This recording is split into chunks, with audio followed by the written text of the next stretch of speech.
안녕하세요. 저는 지방에 거주하고 있는 30대 초반 여성입니다. 이혼한 지는 이제 2개월 조금 넘었네요. 제가 이렇게 사연을 보내는 이유는 정신 나간 전 시댁의 추악한 짓을 고발하기 위함입니다. 아직도 이런 노답 시댁이 있다는 게 정말 소름 끼칠 정도예요. 제 사연 읽고 같은 마음으로 호되게 욕해주세요. 그럼 지금부터 제 이야기 시작합니다. 저랑 남편은 동갑내기고 대학 때 같은 동아리를 다녔어요. 그러다 대학 졸업 후 오랜만에 만난 동창회에서 지난 인연을 이어갔습니다. 그렇게 제 인생의 결정적인 시발점이에요. 이게 제 인생의 결정적인 시발점이에요. 이때 연락이고 나발이고 모든 걸 대무시해야 했었는데 그러지 못한 게 천추의 한입니다. 그래요. 저도 이때 미쳤나 봐요. 뭐가 그리 좋다고 서로 호감을 키워나갔고 결국 연애하다가 결혼까지 결심했죠. 그러다 본격적인 서막이 열린 건 결혼 전 예비신부의 폭탄 발언이었습니다. 너희 결혼하면 우리 모시고 살아라. 네? 모시다니요? 내 말이 어렵니? 왜 못 들은 척해? 시부모 모시고 살라고 합가란 말 이해 못하니? 네? 합가요? 세상에 이런 벼랑 맞을 말이 또 어디 있나요? 저는 남편이랑 결혼 준비하면서 정말 행복했습니다.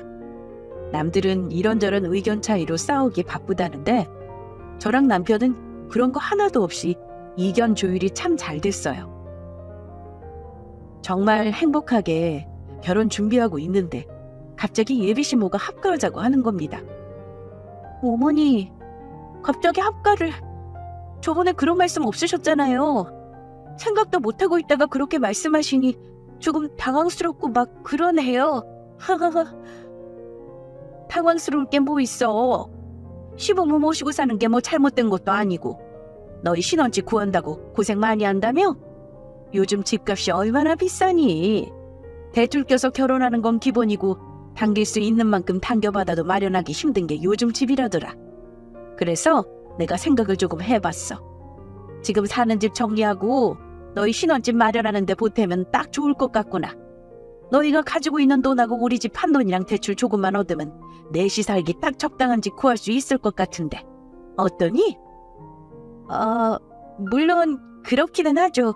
그런데 어머니, 생각해 주신 건 정말 감사하지만 그래도 같이 사는 건 좀 어렵지 않을까요? 어렵다니? 아니 어려울 게 뭐 있어? 너 설마 내가 시집살이라도 시킬까봐 그러니? 얘가 나를 뭘로 보고... 얘, 나 그렇게 고리타분한 사람 아니야.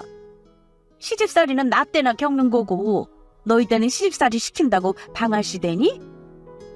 괜히 며느리 잡아서 뭐하게. 나 그런 거 귀찮아서 소질없다.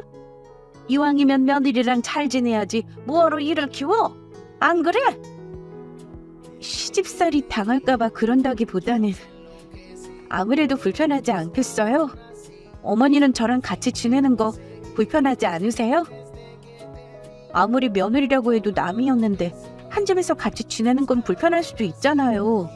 제 눈치 보시랴. 마음 편히 집에 계시지도 못하고 왜 친한 사람도 자주 부딪히면 싸우게 된다잖아요. 좋은 사이일수록 적당한 거리를 두고 지내는 게 더 좋을 것 같은데 괜히 어머님하고 저랑 안 좋은 고부 사이 되면 어떡해요? 그런 쓸데없는 걱정은 넣어둬라. 어차피 결혼하면 한 가족인데 이런저런 모습 보이면 좀 어때? 가족끼리는 다 품어주는 거지. 그리고 같이 지내면 여러모로 좋은 거 아니니? 결혼해서 애 낳으면 들어갈 돈이 얼마나 많은데. 일하랴 집안일하랴 힘든 일 투성이야. 그럴 때 같이 지내면 서로 도움되고 좋은 거 아니겠어? 밥 먹을 때 밥공기랑 숟가락만 몇 개 더 얹으면 되니까 돈도 걷고 체력도 걷고 얼마나 좋아. 내가 잘 도와줄 테니까 여렁을 하지 말고 합가하자. 이게 다 며느리를 위해서 하는 말이야. 잘 돌려서 싫은 이유를 대며 계속해서 거절했는데 예비신부는 만만치 않았습니다. 진돗개 저리 가라 해요. 아주 제대로 물고 늘어지는데 어떻게 답해야 할지 모르겠더라고요. 그렇다고 합가하겠다고 할 수도 없고 미치는 줄 알았습니다. 그때 저를 구원해준 사람이 한 명 있었어요. 바로 제 하나뿐인 형님. 정말 하늘에서 내려준 구원과도 같았습니다. 어머니, 아직 결혼도 안 했는데 너무 부담 주시는 거 아니세요? 요즘 사람들 누가 시부모님 모시고 살고 싶어 해요? 경제 체력 다 딸린다고 해도 합가하는 거 죽기보다 싫어하지.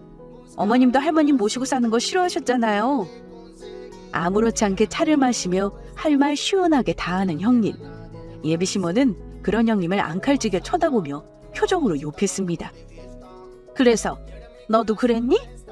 같이 합가자고 했을 때 죽어도 싫다고 한 게 그래서였어? 그걸 꼭 말씀드려야 하나요? 눈치껏 아셔야지. 내가 너처럼 할 말 다 하는 며느리 얻을까 봐 아주 무서워 죽겠어. 그래도 참 다행이지. 주영이는 너처럼 예의 밥 말아먹은 애가 아니라서. 어머니, 할 말 다 하고 사는 게 예의 없는 건 아니에요. 어른이라고 할 말 못하고 꾹 참고 있는 거 정신건강에 좋지 않거든요. 저 보세요. 어머니 때문에 제 정신이 얼마나 피폐해졌는지. 그래서 미국으로 이민 가는 거잖아요. 뭐라고? 큰애 사업 때문에 이민 가는 걸 지금 누구 핑계를 대니? 처음 시댁집에 인사 간 날부터 느낀 거지만 예비 시모와 예비 형님의 신경전은 장난 아니었습니다. 특히 형님이 너무 멋졌어요. 같은 여자가 봐도 약간 걸크러쉬 같은 사람이었습니다. 시모가 아무렇지 않게 툭툭 내뱉으며 건드려도 하나도 쫄지 않고 할 말 다 하면서 막아내는 모습이 정말 놀랍더라고요. 이때 예비 시모와 예비 형님의 사이를 눈여겨보고 남자친구에게 물었는데 남자친구가 그랬습니다. 아, 우리 엄마랑 형수? 아이, 말도 마. 둘 사이 장난 아니야. 누가 보면 전 세계 원수지간이라도 믿을걸? 안 맞아도 그렇게 안 맞을 수가 없어. 엄마는 어떻게든 형수 잡으려고 기를 쓰는데 형수가 보통 분이 아니라서 잡히는 사람이 아니거든. 그러니까 엄마가 더 열받는 거고. 아무튼 그런 줄 알아. 그래도 형이 사이에서 새우등 터져가며 잘 막아내고 있으니까 그럭저럭 가정 유지되는 것 같아. 정말? 어머님 그렇게 안 봤는데 은근히 씹살이 시키시나 보다. 나중에 어머님이 나한테도 그러시면 어떡하지? 난 형님처럼 그렇게는 못할 것 같은데. 아이, 걱정 마. 우리 엄마 형수한테만 그러지 자기한테는 잘해주실 거야. 만약에 엄마가 그러면 내가 가운데서 잘 막아줄게. 남편이 본인만 믿고 시집 오라며 큰소리 쳤던 게 생각나네요. 그때 그 주둥아리를 찢어버렸어야 했는데. 바보같이 사랑에 속아 남편을 믿고 결혼했습니다. 어쨌든 다시 돌아와서 남편한테 예비 시모와 예비 형님의 서사를 대강 듣고 눈치를 보면서 집안일을 돕고 있었어요. 그때 부엌에서 우연히 형님과 단둘이 있게 되었습니다. 그래서 제가 은근슬쩍 눈치 보며 형님께 물었어요. 저 형님, 정말 어머님 때문에 이민 가시는 거예요? 어머, 동서 몰랐어? 어머님이 지독하게 씹살이 시키려고 하니까 떠나는 거야. 그러니까 동서도 결혼 다시 생각해봐. 지금이라도 도망치는 게 현명할 것 같은데? 네? 저는 놀라서 눈이 동그랗게 커졌어요. 그러자 제 표정을 유심히 보던 예비 형님은 참았던 웃음을 터뜨리며 말했습니다. 아, 장난이야. 동서 반응 너무 웃기다. 어머님 때문에 이민 가는 거 아니고 남편 사업 문제로 가는 거야. 아, 아까는 어머님 때문에 가신다고 하셔서 정말 그런 줄 알고. 그건 그냥 어머님 듣고 찌르시라고 한 말이야. 대강 알지? 나랑 어머님하고 사이 안 좋은 거? 결혼하기 전에 이런 말 해서 좀 그렇지만 그래도 내가 팁 하나 줄게. 죄대한 어머님하고 마주치지 마. 그게 여러모로 결혼 생활의 평화를 지키는 꿀팁이니까. 어머님이 말로는 신세대인 척 굴어도 그렇게 꼰대야. 나 때는 말이다. 이런 말 얼마나 달고 사는데 거기다 두 아들한테 본인 인생 바치고 산 사람이야. 소유욕이 얼마나 강한지 몰라. 며느리한테 떠받들어지는 거 좋아하고. 그래서 어머님하고 마찰이 잦았어. 어머님 때문에 스트레스 안 받고 살았다는 건 거짓말이지. 그런데 나처럼 안 좋은 고부 사이 가진 며느리들 많잖아. 어머님이 싫은 거지. 남편은 좋으니까. 유별나게 이혼하는 것도 원하지 않고. 그래서 되도록 안 마주치고 살았어. 그러니까 정신적으로 너무 좋은 거 있지? 하여튼 아까처럼 합가하는 거 절대적으로 안 된다고 밀고 나가. 그게 동서가 살 길이야. 신혼집은 시댁이랑 최대한 먼 곳으로 잡고, 알겠지? 결혼하기 전에 예비 형님께 이런 말 들은 사람 몇이나 될까요? 진짜 찝찝한 기분은 이루 말할 수 없었습니다.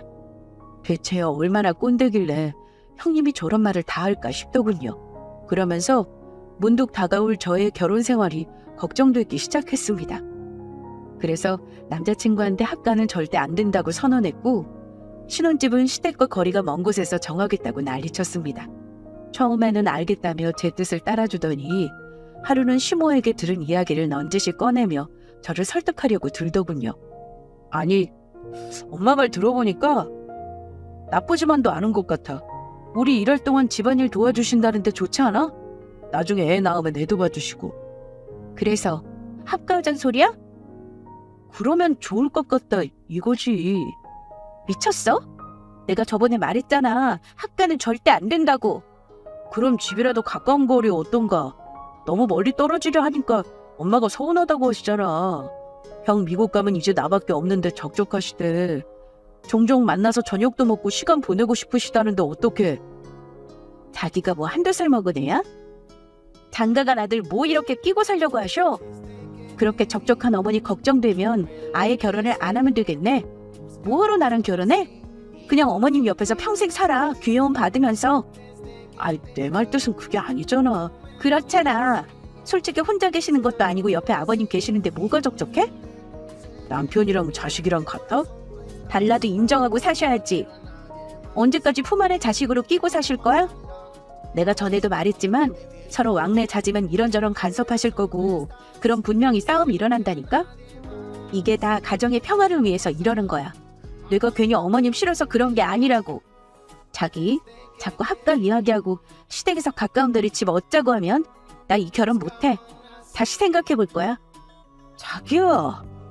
아무리 남자친구를 사랑해도 되도록 시댁과는 자주 얽히고 싶지 않았습니다. 형님께 들은 이야기도 있지만 그 전에 제 생각도 형님과 같았어요. 먼저 결혼한 친구들 이야기 들어보면 다들 시모와 힘든 관계로 지내더군요. 다른 며느리들은 시모랑 친구처럼 딸처럼 편하게 지낸다는데 그건 다 거짓말입니다.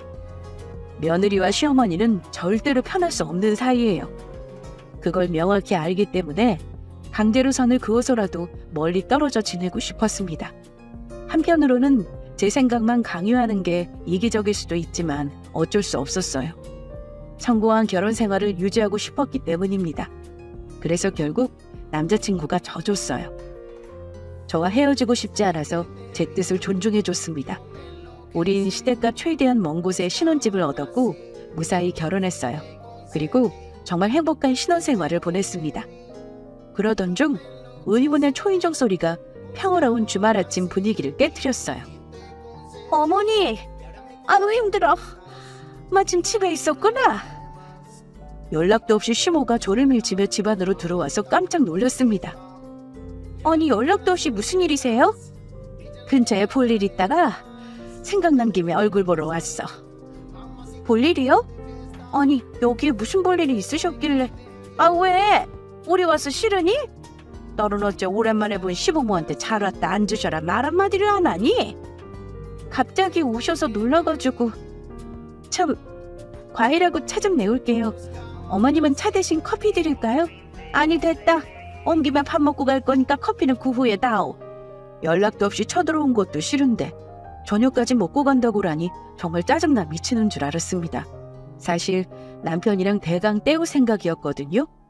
거기다 마땅히 먹을 것도 없는데 저녁 준비를 어떻게 해야 하나 막막했습니다.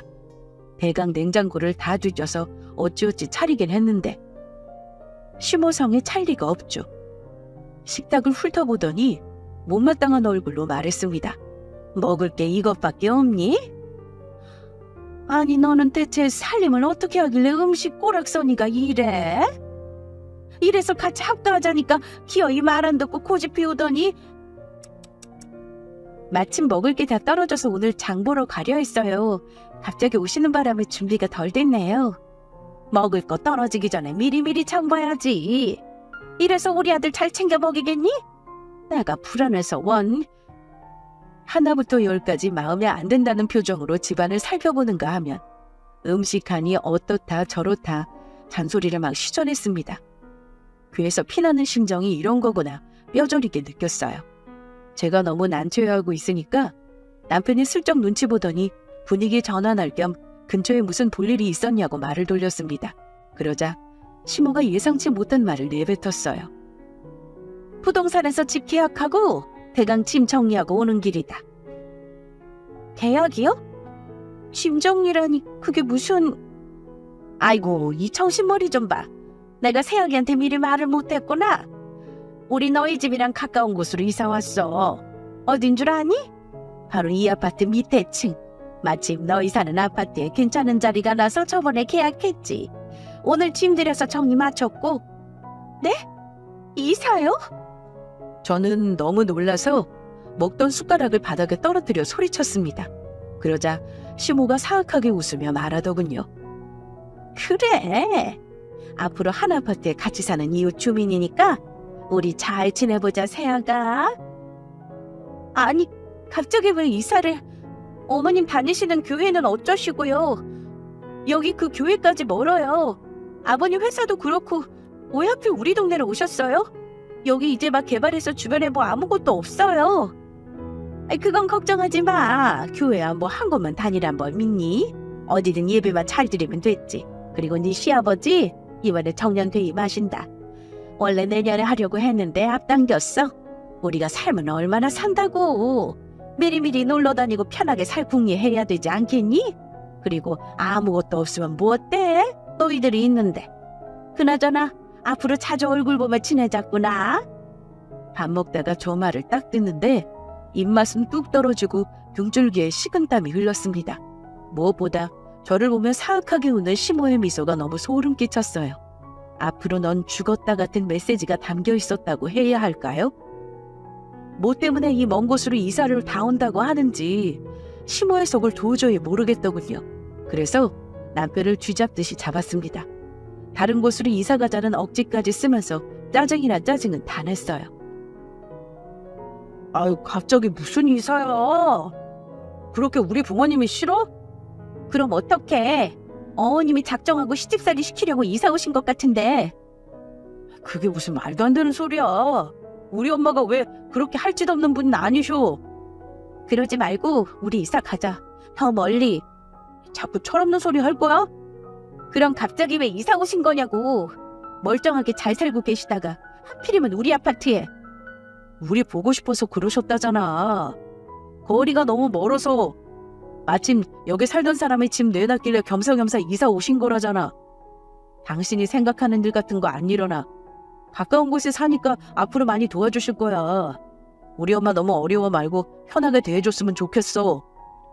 뚫린 입이라고 말만 잘하는 남편. 편한 건 지나 편하지.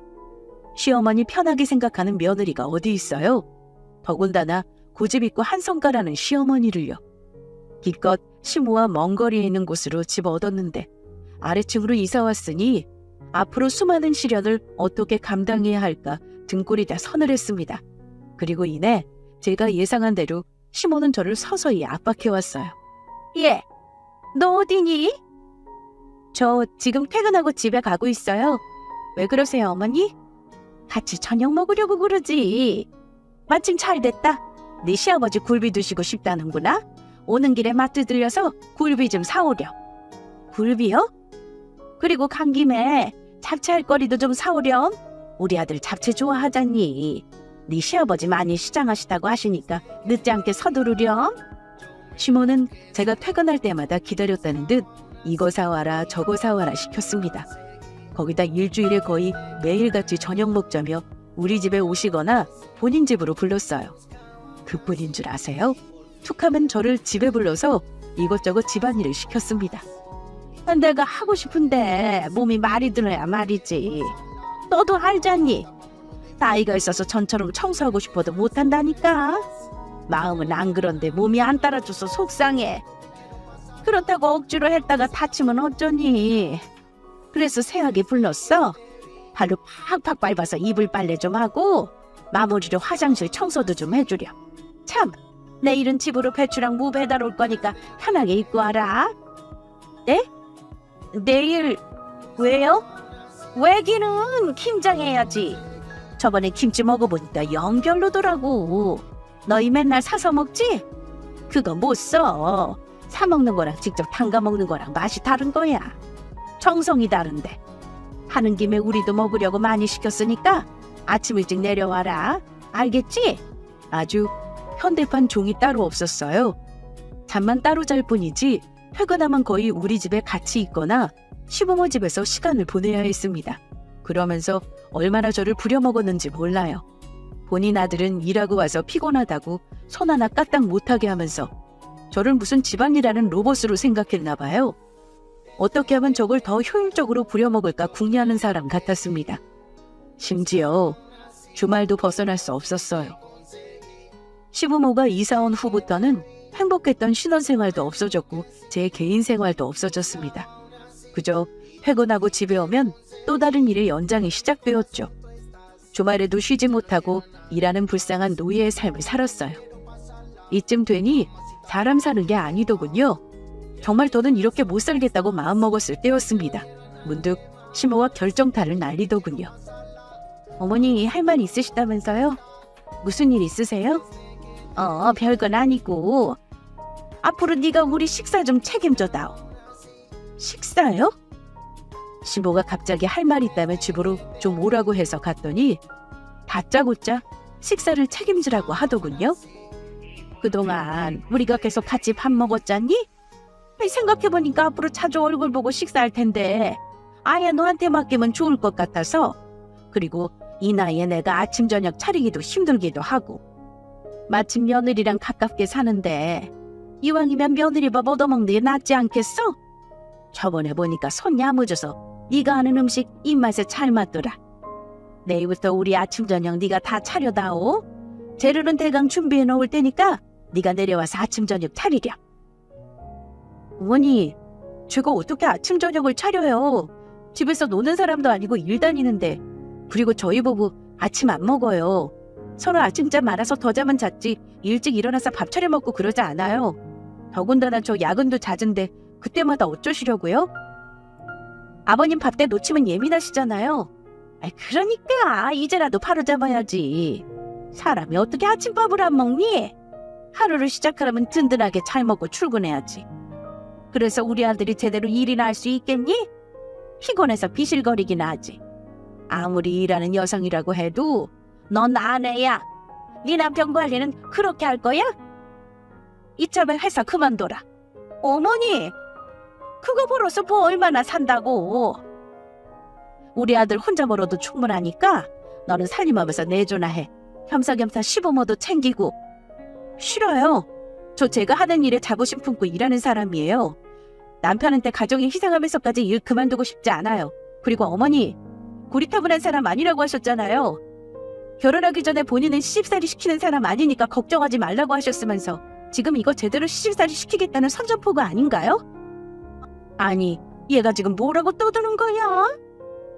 좋게 타이르려고 했더니 안 되겠구먼. 그래, 네 말대로 내가 그렇게 말했다. 하지만 사람 속이란 게 손바닥 뒤집듯 바뀌는 거 아니겠니? 네가 오죽 살림을 못하면 내가 이래. 나라고 뭐 좋아서 이러는 줄 알아? 너 하는 걸 가만히 두고 봤다가는 우리 아들 제명에 못 살겠다. 어떻게 여자애가 집안 청소도 제대로 못하고 남편 입에 좋은 거 챙겨줄 생각도 없니? 나 때는 이러지 않았어. 아무리 시대가 변하고 여자들이 이리저리 나선다지만 아내로서 며느리로서 할 도리는 제대로 해야 하는 거 아니니? 막말로 우리가 여기 이사 오고 나서 네가 제대로 상다리 휘어지게 차려준 적이나 있어?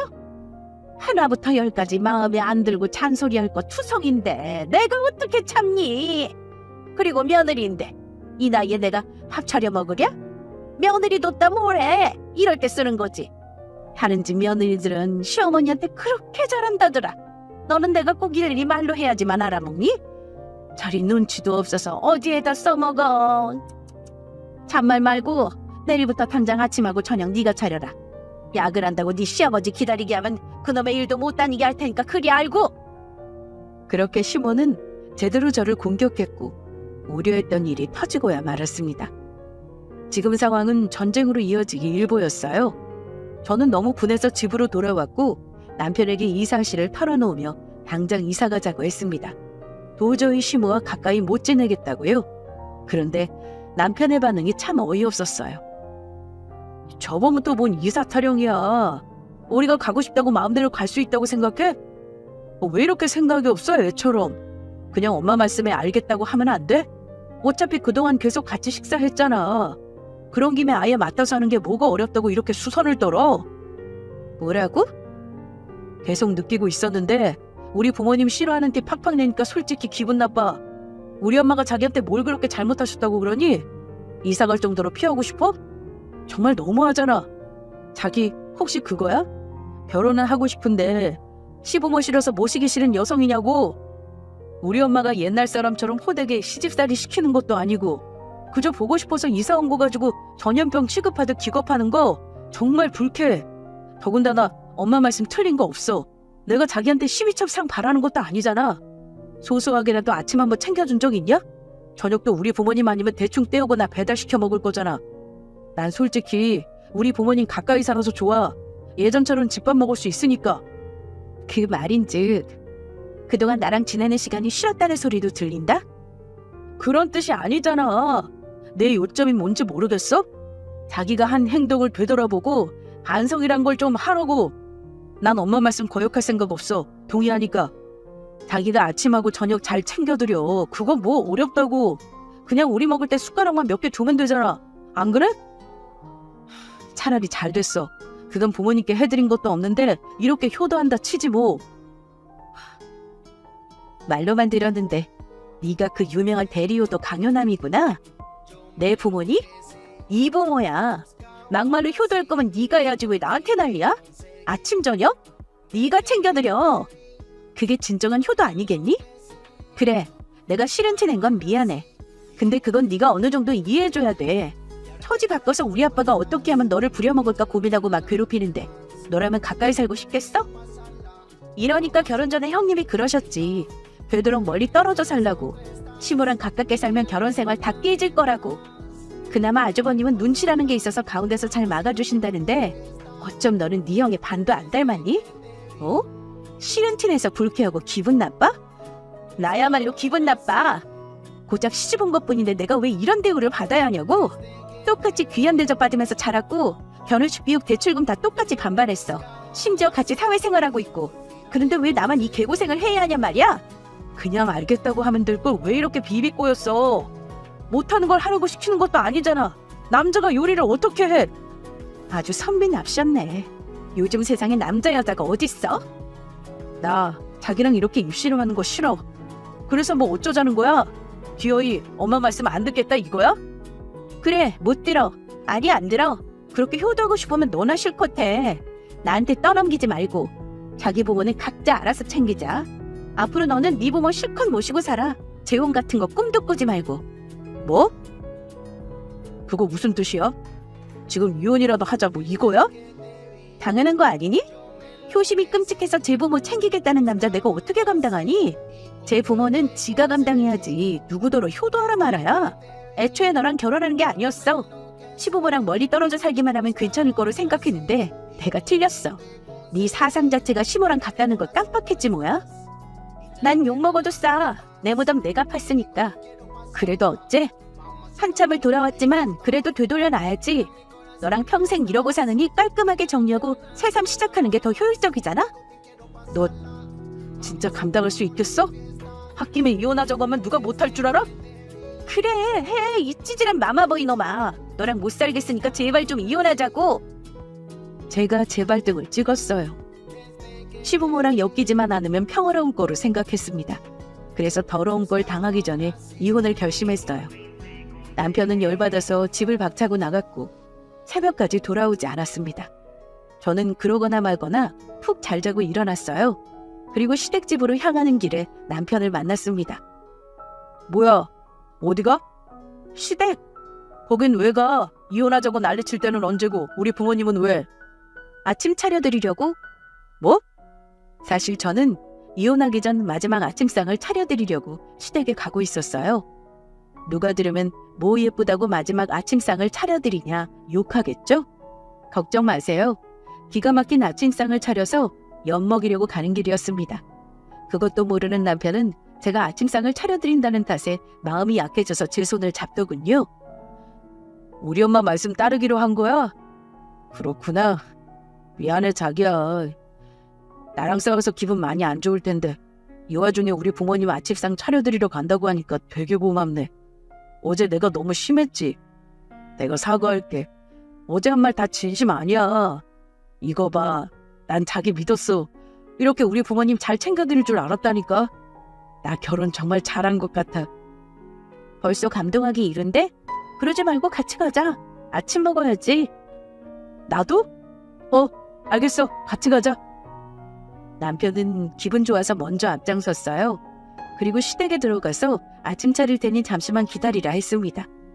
저는 미리 챙겨온 가방에 시리얼과 우유를 꺼내서 그릇에 담았어요. 그리고 시부모님을 불렀습니다. 그러자 시모가 놀란 목소리로 말했죠. 아니 벌써 다 됐다고? 아니 이게 뭐냐? 너 지금 이건 아침이라고 차린 거니? 네 어머니 맛있게 드세요. 너 지금 나랑 장난하니? 아니 시부모한테 이런 걸 아침으로 먹으래? 왜요? 저 손 야무져서 맛있다고 하셨잖아요. 이 시리얼 제가 손으로 담은 거예요. 어서 맛있게 드세요. 마지막 아침상이니까. 뭐야? 그래도 마지막 아침상인데 뭘 해드릴까 고민 많이 했어요. 냉수 먹고 정신 차리려고 물이나 한 사발 크게 떠드릴까 하다가 마침 주방에 시리얼 보이길래 챙겨왔어요. 제가 이렇게 마지막까지 효를 다하네요. 그렇죠 어머니? 자기 지금 이게 뭐하는 짓이야? 미쳤어? 그릇에 덩그라니 시리얼만 담겨있자 남편은 잔뜩 화를 내며 소리쳤습니다. 저는 아랑곳하지 않고 제 가방을 챙겨서 일어났어요. 안 미쳤고 제정신이야. 부모님이랑 사이좋게 아침으로 시리얼 씹으면서 오늘 저녁에 뭘 차리면 좋을까 잘 생각해봐. 뭐? 어머님, 이 아침은 며느리로서 제가 마지막으로 차려드린 거예요. 저녁부터는 어머님 귀한 아들이 정성껏 차린다고 하네요. 아주 효심이 갸륵하죠? 세상에 이런 아들이 어딨어요. 어머님은 참 좋으시겠어요. 본인 때문에 아들 이혼시키고 아침 저녁으로 밥상 받게 생겼으니 저는 얘랑 이혼할 거고 짐 챙겨서 오늘 친정으로 갈 거예요. 야, 너 진짜 조용히 해. 네가 뭘 잘했다고 소리를 지르니? 변호사랑 빨리 상담하고 이혼장 보낼게. 그리고 내가 부부로 산 정으로 경고하는데 넌 평생 부모님 아침 저녁 챙겨드리면서 혼자 살아. 또 나처럼 괜한 여자 인생 막지 말고. 너 결혼 전에 할 말 기억 안 나? 네 엄마가 시집살이 시켜도 다 막아줄 테니 너만 믿으라고. 이게 내가 널 믿은 결과일 줄 알았겠니? 그건 내가 할 소리야. 아침 저녁 차리는 게 뭐가 어렵다고 이혼하자 소리나 짓거려? 너 같은 여자랑 결혼한 내가 미쳤지. 그래 이혼해. 나도 너처럼 막대 먹은 애랑은 도저히 못 살아. 그래 이혼해라. 나도 너 같은 거 며느리를 둘 생각 없다. 어디 재수없게 아침부터 이혼 이야기를 들먹거려? 버릇없는 것. 네가 이 모양이니 우리 아들이 고생했지. 자고로 집에 여자 잘못 들이면 망한다고 했다? 네가 딱 아들 잡아먹고 집 망하게 하래야? 밥 좀 차리라고 했다고 이딴 식으로 시위해? 너 이렇게 버릇없는 거 너희 부모도 아니? 이참에 너희 부모한테 오랜만에 전화 한 통 넣어야겠다. 자식 교육 똑바로 시키라고? 그럴 시간에 어머님이나 자아성 차리고 똑바로 사세요. 우리 부모님은 누구보다 자식 교육 똑바로 시켰습니다. 다른 며느리 같았으면 마지막 아침상이고 뭐고 국물도 없어요. 그렇게 자식이랑 떨어져 있기 싫으면 뭐하러 장가 보내요? 그냥 평생 끼고 데리고 사세요. 괜한 사람 인생 꼬이게 만들지 말고. 앞으로 죽을 때까지 두고두고 기억하세요. 본인 아들이 누구 때문에 이혼하는지. 물론 아들도 사상이 고려서 이혼당하는 거긴 하지만 애초에 불을 지핀 건 어머님이에요. 어머, 제 말하는 것 좀 봐. 큰애보다 더한 게 들어왔어. 이제 보니 형님이 보살이네요. 저 같으면 제대로 들이받고 이혼했을 텐데. 그래도 아주버님이 처신 똑바로 하니까 이혼은 면하는 거예요. 어머님 형님한테 잘하세요. 형님 아니었으면 어머님은 이혼당한 두 아들 끼고 죽을 때까지 끼고 살 뻔했네요. 이제 저는 이만 가볼게요. 더 이상 이딴 집에서 오래 머물고 있기 싫으네요. 그동안 감사했다는 말은 못 드리겠고 앞으로 처신 똑바로 하고 사시길 바랄게요. 말년인데 마음가짐 좀 곱게 먹으시고요. 그럼 이만.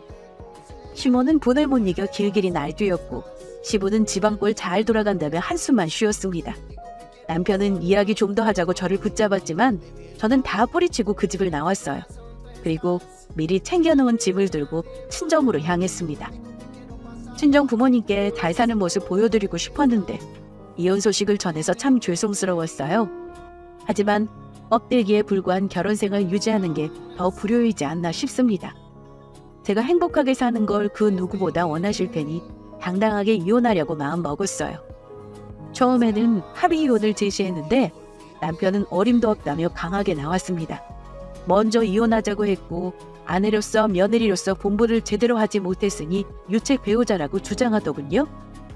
그래서 구질구질하게 법정 싸움까지 갔습니다.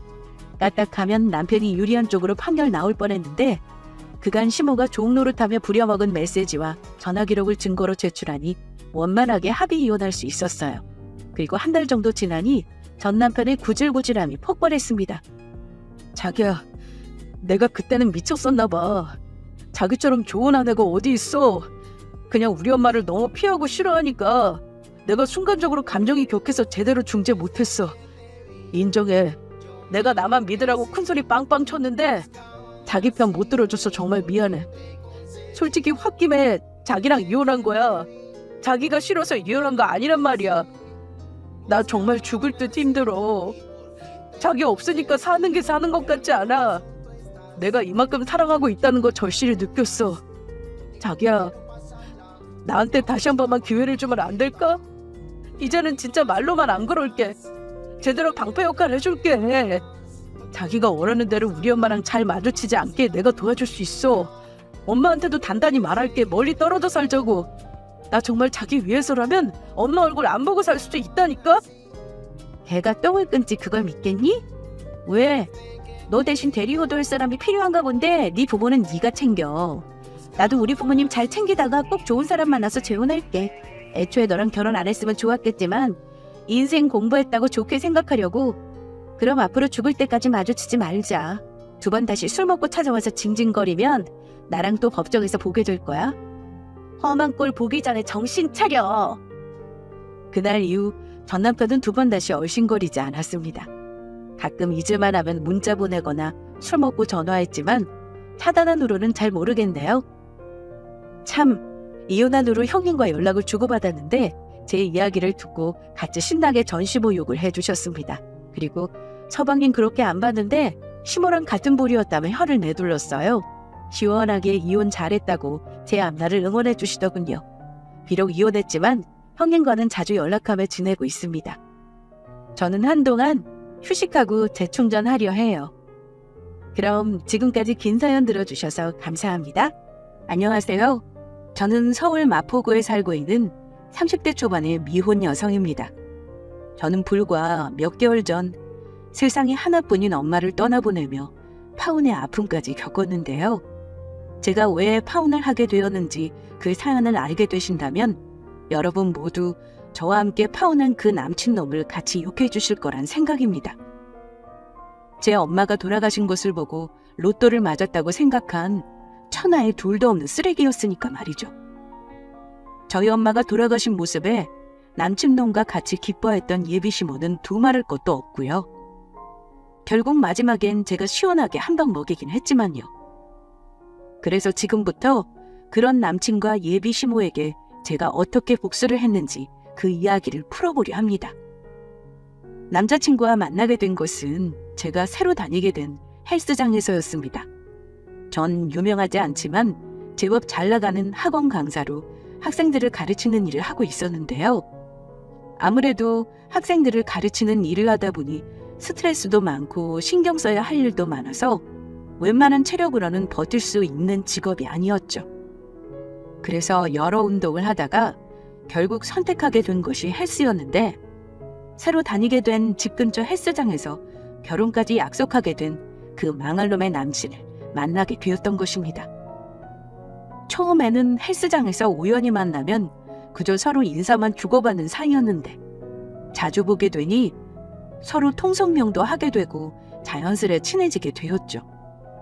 그러다 서로 비슷한 취향과 취미를 가진 것을 알게 되었고 저희는 자연스레 연인 사이까지 발전하게 된 것입니다. 그렇게 오래 만나다 보니 서로의 감정이 깊어져 남친이 저에게 청혼해 오며 결혼을 약속하는 사이가 되었고요. 내가 자기에 비하면 한참 부족한 놈인 건 맞지만 나와 결혼해주겠어? 그러면 내가 자기가 나랑 결혼한 거 후회하지 않도록 평생 행복하게 해줄게. 부족하다니 그게 무슨 소리야. 절대로 그렇지 않아. 자기도 나한텐 과분한 사람인걸? 우리 결혼하면 누구보다 행복하게 살자. 나도 자기 행복하게 해주기 위해 최선을 다해 노력할게. 제가 보았던 남친의 모습은 어른스럽고 다정하고 배려 깊은 모습이었기에 정말 그런 사람인 줄만 알았습니다. 저에게 잘 보이기 위해 제 앞에서 가면을 쓰고 있다는 사실을 꿈에도 생각 못한 채요. 저는 그렇게 그놈에게 속아 남친을 제 엄마에게 소개시켜주게 되었습니다. 남친도 저희 집처럼 아빠가 없었는데요. 쥐병으로 몇 년 전 아빠를 떠나보낸 저희 집과는 다르게 남친은 어린 시절부터 아빠가 없었다고 해요. 그래서 가난한 살림에 예비시모 혼자 남친을 키우느냐고 고생도 많이 하셨다고 하고요. 그래서일까요? 남친 집이 저희 집처럼 넉넉한 형편도 아니고 결혼을 해도 예비시모에게 매달 꼬박꼬박 생활비를 보내드려야 하는 상황이긴 했지만 반듯한 남친의 모습과 예비시모 또한 저희 엄마처럼 혼자라는 것에 마음이 끌리셨는지 엄마는 남친과 저의 결혼을 허락해 주셨습니다. 내 자네만 믿고 세상에 하나밖에 없는 딸을 보내는 거니까 우리 도영이한테 잘해줘야 하네. 예, 장모님. 저희 두 사람 결혼 허락해 주셔서 정말 감사합니다. 도영이 꼭 행복하게 해주겠습니다. 엄마 걱정하지 마. 우리 두 사람 잘 살 테니까 엄마가 옆에서 많이 응원해줘. 저희는 그렇게 엄마에게 결혼 허락을 받은 후 시어머니께도 자연스레 인사를 드리러 가게 되었습니다. 예비시모는 제가 마음에 드시는지 매우 흡족해하는 눈치였고요. 그때까지만 해도 저희 결혼에는 아무 문제가 없어 보였습니다. 남자친구의 집이 형편이 조금 어려워서 그런지 돈이 들어가는 부분에 대해서 시어머니가 유독 마음을 쓰는 것만 빼면 말이죠. 내가 어떻게든 너희들 사는 신혼집을 마련해 줄 테니까 너무 걱정하지 말고 그것만큼은 이 시어미가 꼭 책임지 마. 어머니, 그렇게까지 무리하지 않으셔도 돼요. 제가 범수 씨 형편 모르는 것도 아니고 다 알고 결혼하는 거니까 그 부분은 저희들이 알아서 할게요. 안 된다. 절대 안 돼. 그래도 명색이 우리 하나밖에 없는 아들 결혼식인데 신혼집은 번듯하게 이 어미가 마련해줘야지. 세아가 너는 아무 걱정할 필요 없다. 너희 두 사람 살 집 정도는 내 마련해줄 능력이 있으니까 나만 믿고 있으렴. 유명한 학원 강사를 내 며느리로 드리는 일인데 내가 못해줄 게 뭐 있겠니? 유명하긴요. 그냥 학생들 가르치는 것이 좋아서 강사 일하고 있는 거예요. 그리고 정말 무리하지 않으셔도 되니 부담되시는 거면 언제든지 편히 말씀해 주세요. 알겠다, 알겠어. 집이야 저와 그이 둘이 알아서 상황에 맞게 마련해도 되는 거고 남친의 집 형편을 모르는 것도 아니고 굳이 나서 무리해서 집을 해주겠다는 시어머니의 행동이 이해가 되지 않았던 것도 사실입니다. 하지만 시어머니께서 직접 저희 신혼집을 마련해 주시겠다는데 시어머니 마음도 있고 거절하는 것도 예의가 아닌 것 같아 그냥 받아들이기로 했죠. 상황을 봐서 나중에 정모하면 남친에게 말해 제가 해결할 생각이었습니다. 아직 남친에게 말하진 않았지만 그동안 학원 강사 일을 하며 쓰지도 않고 모아둔 돈도 있고 작게나마 저희 신혼집을 혼자 마련할 능력이 제겐 있었거든요. 저희 집이 어느 정도 사는 형편이라는 것은 남친도 저희 집에 인사드리러 왔을 때 조금 눈치는 챈 것 같았지만 저희 집 재산이 얼마인지 제가 얼마를 버는지는 남친은 정확히 알고 있진 못했습니다. 믿을 만한 사람이 아니면 밝히지 않는 것이 좋다는 엄마의 당부 때문에 제가 공개를 안 한 탓도 있었죠. 물론 남친과 제가 결혼할 사이인 것은 맞지만 서로 아직 모든 걸 오픈한 사이는 아니기에 조심해서 나쁠 건 없다는 생각이었습니다. 그렇게 시어머니께 인사를 드리고 온 지 며칠쯤 지났을까. 갑작스레 남친에게 문자로 연락이 왔습니다. 제가 출근할 때는 전화를 받지 못하는 수업 중일 때가 많으니 주로 남친과 문자로 대화를 했거든요. 자기야, 엄마가 우리 살 신혼집으로 괜찮은데 알아놨나 봐. 시간 되면 이따 저녁 때 퇴근하고 같이 보러 가자고 하시네. 다른 사람이 계약하기 전에 빨리 서둘러야 한대. 그러면 이따 저녁 때 퇴근하고 만나? 문자 보면 연락해줘. 집을 구하겠다고 말씀하신 지가 얼마나 됐다고. 저희가 살 신혼집을 시어머니가 벌써 찾아놨다는 남친의 말에 놀란 것은 사실이었습니다. 시어머니가 저희 신혼집을 구하기 위해 열심히 발품을 팔았다고 생각하니 감사했던 것도 사실이고요. 하지만 그 감사했던 마음은 시어머니가 찾아놨다는 신혼집을 본 순간 깡그리 사라지고 말았습니다. 이 빌라가 오래돼서 그렇지 요즘 이 가격에 이런 집 구하기도 힘들어요. 집주인분도 싸게 내놓는 거니까 고장난 보일러는 알아서 고치시고 에어컨도 필요하시면 알아서 설치하시고요. 신혼집은 오래되다 못해 당장 쓰러져도 이상할 것이 없는 낡은 빌라였는데 집에 신을 신고 들어간 순간 바닥이 버석거리며 장판 밑으로 콘크리트가 깨진 것인지 밟히는 소리가 들릴 정도였습니다. 벽지는 누런 데다 벽면은 그냥 보기에도 티가 날 만큼 여기저기 갈라져 있었고 창호도 얼마나 오래된 것인지 나무로 된 샤시가 뒤틀려 바람이 새어 들어오고 있었습니다. 한마디로 사람이 살기엔 무리가 있어 보이는 곳이었죠. 어때 아가? 이 정도면 괜찮지 않니? 내가 이 집 구하느라고 얼마나 고생했다고. 그래도 운 좋게 싸게 잘 구해서 얼마나 다행인지 모른다. 월세라 매달 빠져나가야 하는 돈은 있겠지만 나는 이 집이 너희 두 사람 신혼집으로 살기엔 딱인 것 같구나. 어머니, 마음은 정말 감사한데 일단 좀 더 고민해 볼게요. 처음 신혼집으로 들어가는 것인데 좀 더 신중히 고민해 봐야 할 것 같아요. 그래도 되도록 빨리 결정해야 한다. 이 집도 언제 나갈지 몰라. 이렇게 싸게 방 2칸짜리 빌라를 어디서 구하겠니? 실망한 저의 반응에도 남친은 시어머니가 구해준 빌라가 마음에 드는 것인지 아무 말이 없더라고요. 그래서 시어머니 몰래 남친과 따로 이야기를 해야겠다는 생각이었습니다. 시어머니의 마음은 고맙지만 저희가 살 집은 저희가 알아서 구하겠다고 잘 말씀드리자고요.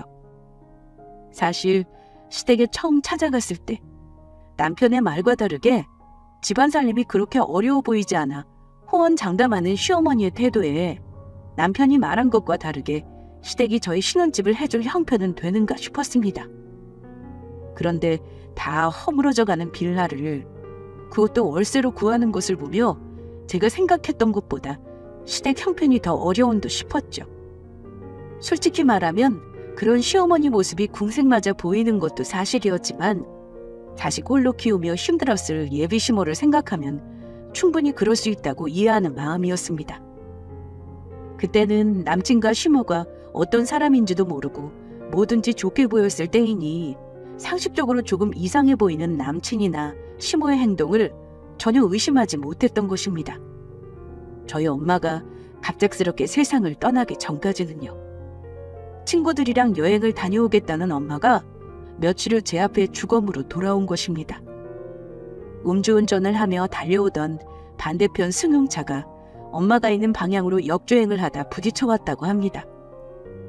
엄마가 떠났다는 충격에서 벗어날 여유도 없이 저는 바로 엄마의 장례식을 치러야 했고 그런 제 곁에서 남친과 예비시모가 힘이 되며 저를 지켜주었습니다.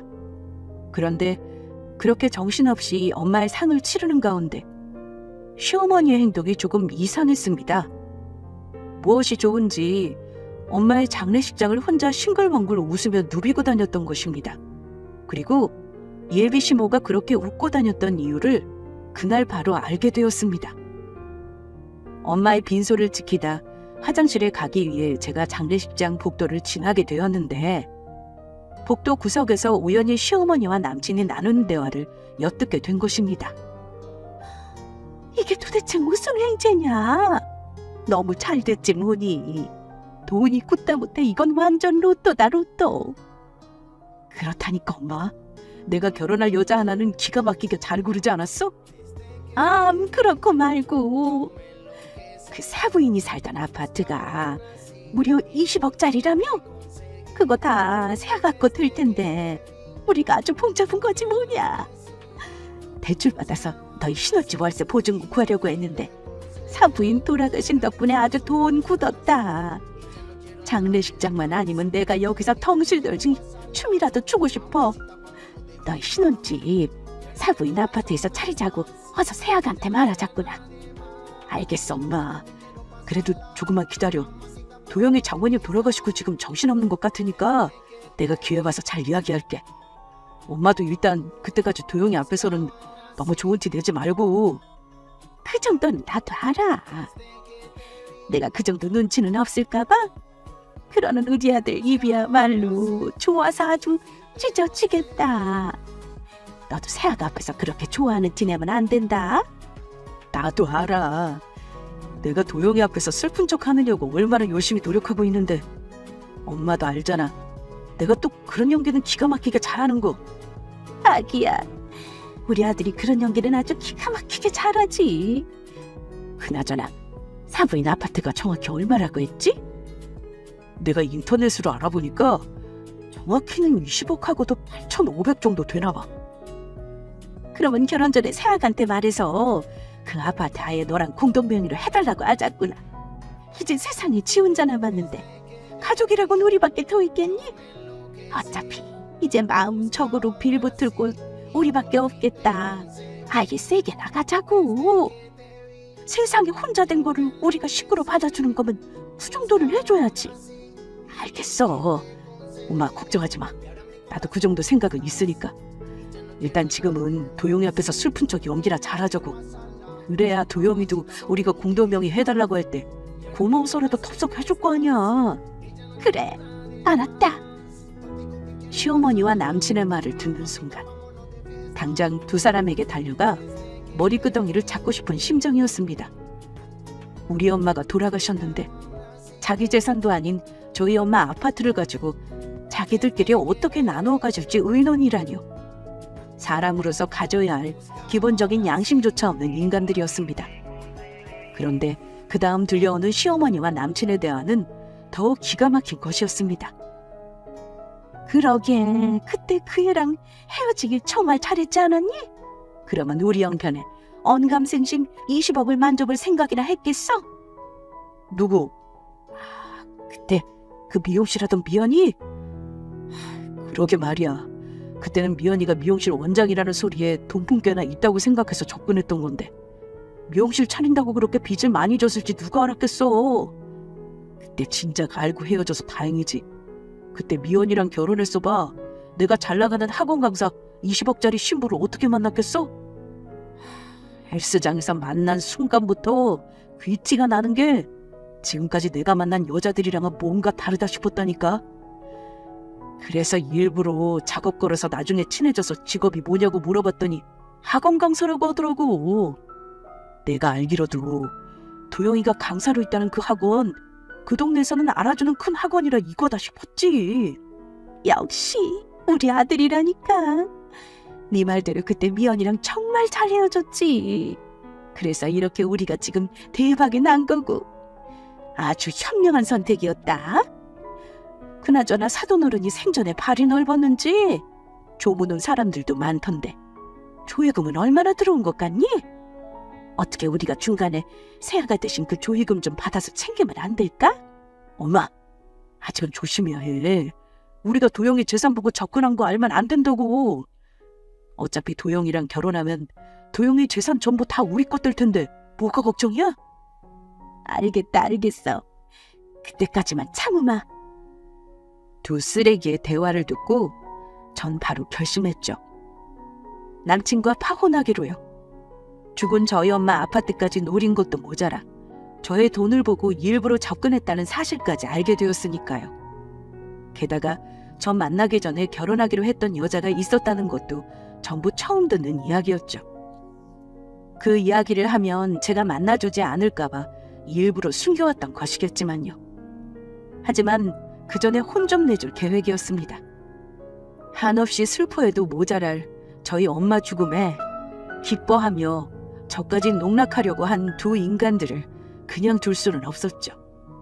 일단 상종인이 엄마의 장례식을 잘 치른 후에 말이에요. 그런데 예비신부는 엄마의 장례식이 끝난 지 일주일도 안 돼 저에게 할 말이 있다며 시댁으로 부르더라고요. 내가 엄마를 떠나보내고 난 후 힘들어하는 것 같다고 따뜻한 밥 한 끼 해먹이고 싶다는 되지도 않은 이유를 대면서요. 이미 자기들이 어떤 속셈을 가지고 있는지 뻔히 다 알고 있는 저에겐 아주 가증스럽기 짝이 없었습니다. 세아가 너를 이렇게 부른 것은 사부인 떠나고 힘들어하는 거 보면서 밥 한 끼 해먹이고 싶은 마음도 있지만 너에게 따로 할 말이 있어서다. 사부인 돌아가신 건 안 된 일이지만 다르게 생각해보면 너희들한테는 참으로 잘된 일이라 본다. 사부인이 떠나면서 우리 범수랑 아가한테 큰 선물을 하고 떠났잖니? 어머니, 선물이라뇨? 그게 무슨 말씀이세요? 세아가, 네 엄마 친말이다. 너무 잘되지 않았니? 보니까 내가 알아봐준 집은 세아가 내가 마음에 들어하지 않는 것 같았는데 네 엄마 집을 신혼집으로 하면 되겠구나.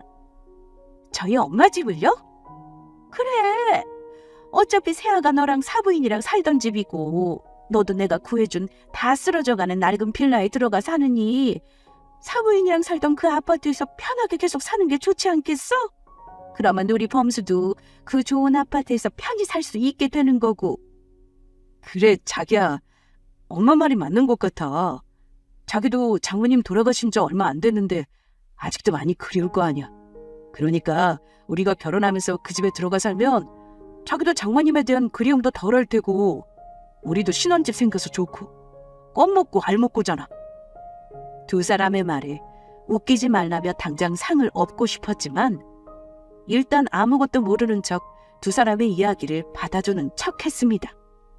어디까지 가나 한번 두고 보자는 심산이었죠.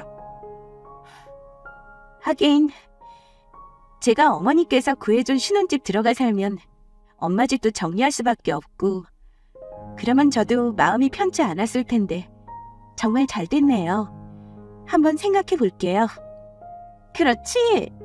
세아가 네 생각에도 정말 좋은 생각이지. 그래서 말인데 어차피 너도 이제 우리 집 사람이라 생각해서 이야기하는 건데 그러는 김에 사부인 집 우리 범수랑 결혼하면서 너희 두 사람 공동 명의로 하는 게 어떻겠니? 너도 이제 부모님 다 돌아가시고 코 하나 다름없는데 그런 널 우리가 가족으로 받아줬으면 그 정도는 해야 하지 않겠어? 우리가 가족으로 받아준 것에 대해 조금의 성의는 네가 보여줬으면 좋겠구나. 엄마 말이 맞아, 자기야. 그리고 어차피 우리가 가족이 되면 네 물건 내 물건이 어디 있겠어? 내 거가 자기 거 되고 자기 거가 다 내 것이 되는 건데 그런 거로 매정하게 정없이 굴 필요는 없잖아. 두 분 이야기 잘 알겠어요. 이제 저에게 남은 건 어머니랑 그이뿐이니 그 부분도 한번 잘 생각해 볼게요. 정말이니? 그래, 아주 잘 생각했다. 역시 이렇게 서로 솔직하게 이야기하길 잘했구나. 우리 세아가가 정말 통이 크다니까. 지금 내 이야기 긍정적으로 아주 잘 생각해주면 좋겠어. 자기야, 정말이지? 고마워. 정말 고마워. 저는 한번 생각해본다고 했지 두 사람의 말을 허락한 것이 절대 아니었습니다. 그리고 그 생각해본다는 말이 어떤 생각인지는 두 사람에게 설명하지 않았고요. 어느 정도 계획은 세워두었지만 두 사람이 저에게 떠들어대는 동안 저는 두 사람에게 어떻게 복수하면 좋을지 곰곰이 생각 중이었거든요. 두 사람의 말을 듣고 저는 예비시모의 집을 나오며 예비시모 빌라 앞에 침을 뱉는 신용을 했습니다. 긍정적 좋아하시네. 인간 같지도 않은 것들. 앞으로 내가 어떻게 하는지 두고 보는 게 좋을 거다. 며칠 후 저는 제가 계획한 대로 실행에 들어갔고 예상대로 남친이 바로 저에게 전화를 하더라고요.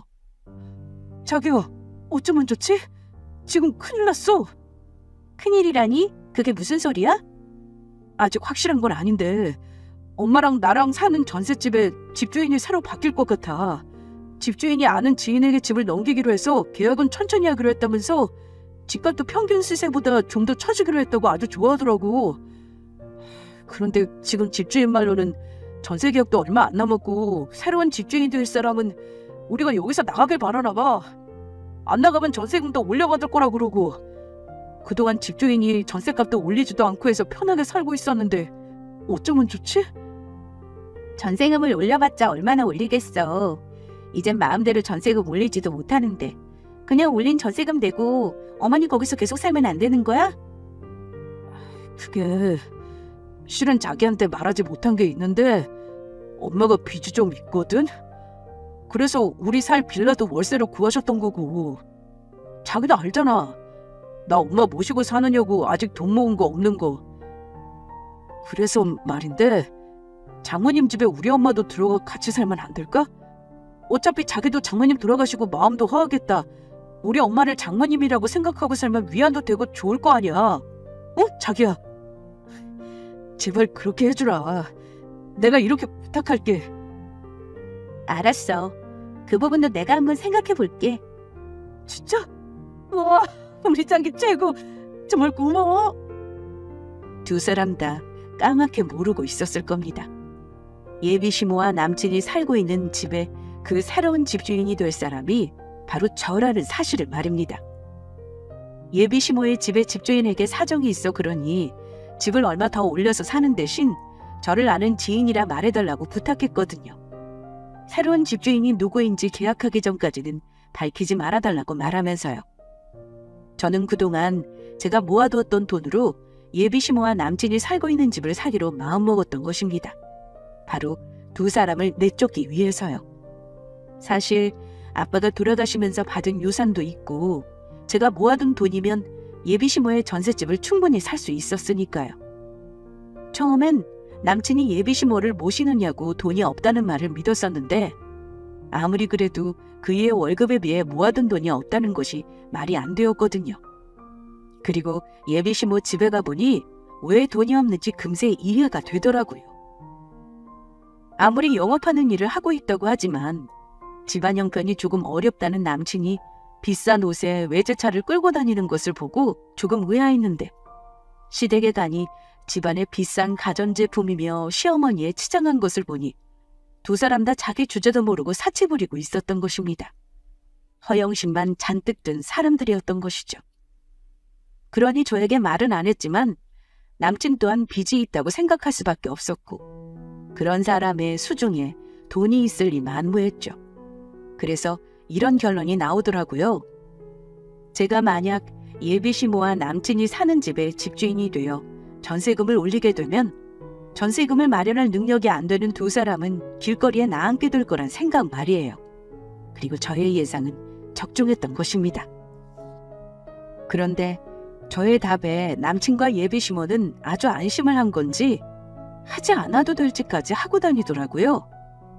주말 특강 수업이 있어 수업을 하다 휴식 시간에 잠시 밖으로 나온 사이 남친에게 연락이 온 것입니다. 자기야, 바쁜데 전화해서 미안한데 장모님 방 평수가 얼마나 되지? 엄마 방 평수는 왜? 어차피 엄마 우리랑 같이 살게 되면 장모님 방 엄마가 쓰게 될 것 같아서 엄마랑 지금 백화점에 가구 보러 왔거든? 엄마가 장모님 집으로 이사 들어가기 전에 새로 가구 맞춰서 들어가고 싶다고 해서 그런데 정확한 평수를 알아야 가구를 맞춰서 들어갈 수 있을 것 같아서. 자기야, 백화점이라니? 아직 나 엄마 떠나보내고 마음 전부 추스르지도 못했고 그래서 우리 결혼식도 조금 미루기로 하지 않았어? 그런데 벌써 무슨 가구를 보러 가? 그리고 그때 어머니 집 가서 보니까 가구랑 전부 새 것이고 비싼 거던데 나중에 후회할 일 만들지 말고 어머니 그만두시라고 해. 후회할 게 뭐 있어. 지금 사나 나중에 사나 그게 그거지. 지금 백화점 세일 기간이라 물건 사기에는 아주 딱인 것 같아. 그리고 조금 있다 나 새로 살 차도 엄마랑 보러 가기로 했어. 아주 큰 신형 벤츠로. 내가 나한테 주는 결혼 선물로 말이야. 그 정도는 돼야 장모님 집이랑 어울리지 않겠어? 자기 차 있는데 무슨 새로 차를 보러 가. 그리고 자기랑 어머니 돈 없다고 하지 않았어? 무슨 돈이 나서 그런 비싼 가구를 사고 외제차를 산다는 거야? 어머니가 산 가구들은 전부 어디에 두려고? 일단 여기저기서 빌렸지. 어차피 집 빼주면 전세금도 나오겠다. 일단 아는 지인들한테 빌려서 쓰고 돈은 엄마 집 전세금 나오면 전부 갚기로 했어. 그리고 가구들도 일단 엄마 집에 두기로 했고 지금 엄마 방에 있는 가구들 전부 버리고 비좁더라도 어떻게든 쓰면 될 것 같아. 그러니까 우리도 결혼식 빨리 올리자. 그러면 새로 산 엄마 가구들 어디다 둘지 이런 고민 안 해도 되잖아. 나 자기랑 빨리 결혼하고 싶어. 나 더 기다리기 힘들단 말이야. 나 엄마 떠나보내고 아직 심적으로 많이 힘들어. 조금만 더 기다려줘. 그리고 이건 내가 마지막으로 자기랑 엄마 걱정돼서 하는 말인데 두 사람 그렇게 돈 함부로 쓰다 후회한다? 돈이 얼마나 무서운 건데. 후회는 무슨 후회. 장모님은 집이 있는데 무슨 걱정이야. 어차피 장모님 집 우리 결혼해서 자기랑 나랑 공동명의 해주면 나도 이제 부자라고. 내가 자기가 있어 얼마나 든든한지 알아? 그래도 사람 앞날을 아무도 모르는 거니까 늘 조심하란 소리야.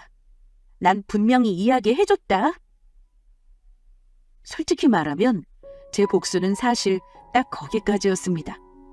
시어머니 전셋집을 사 배꼽 잡을 만큼 두 사람을 비웃어주며 시원하게 내쫓을 생각이었죠. 그런데 제가 모르는 사이 시어머니와 남친이 이미 알아서 자기 무덤을 파고 있더라고요. 그렇게 제가 힘들다는 이유로 남친과의 결혼을 차일피일 미루자 얼마 안 가 그이가 똥줄이 탔는지 어느 날은 저를 만나 애걸을 하더라고요.